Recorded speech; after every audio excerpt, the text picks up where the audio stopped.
Hello friends, इटा हूँ नुआखाई दिन वीडियो। आमे अच्छु पुरी रे आमे इटा रिक्सा रे बाहरलु पुरी जगन्नाथ मंदिर दर्शन लगी। रिक्सा रे आमे इथरे लगी गलु कि मंदिर रो बहुत पाके रिक्साटा नहीं दउथला, जेनटा कि ऑटो माने बहुत दूरिया रे छाड़ी दउथले। बहुत दिन परे रिक्सा रे बसबाटा भी टिके मजा नेबार लगी आमे रिक्सा रे गलु। आमे मंदिर पाके पूरा पहुँची गलु।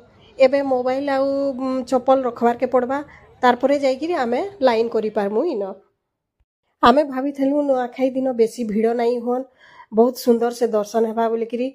दर्शन तो बहुत भल से हला, बाकी भिड़ एते थिले जे बाप रे। एते भीड़ भितरे भी आमे भगवान को 3 थर दर्शन कलु, जगन्नाथ भगवान को। इटा देखुन माउसी मंदिर, तारपरे आमे आइस्तिलु माउसी मंदिर रे भी बुलाबुली कलु, किंतु भीतर के छाड़ी नहीं दउथले। इन गणेश पूजा भी पाखे होउतला। तापरे आमे पहुंची गलु पुरी बीच के। पुरी बीच भी देखुन केते सुंदर लागुचे, चारिआडे लोक जे लोक बहुत लोक थिले, भिड़ केतनी केते बहुत भल लागुथला।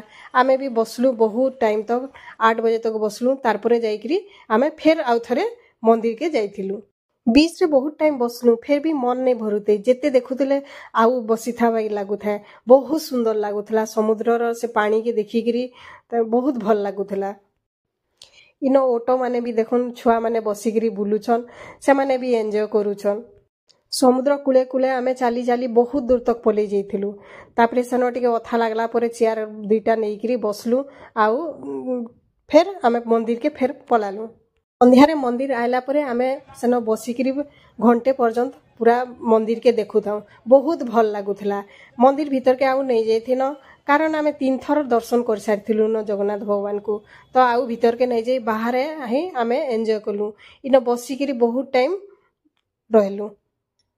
मंदिर रही जगह रे बहुत लोक बसिकरी रहितान, समस्ते मंदिर आड़के ही देखुतान, समस्तंकर नजर मंदिर उपरे ही।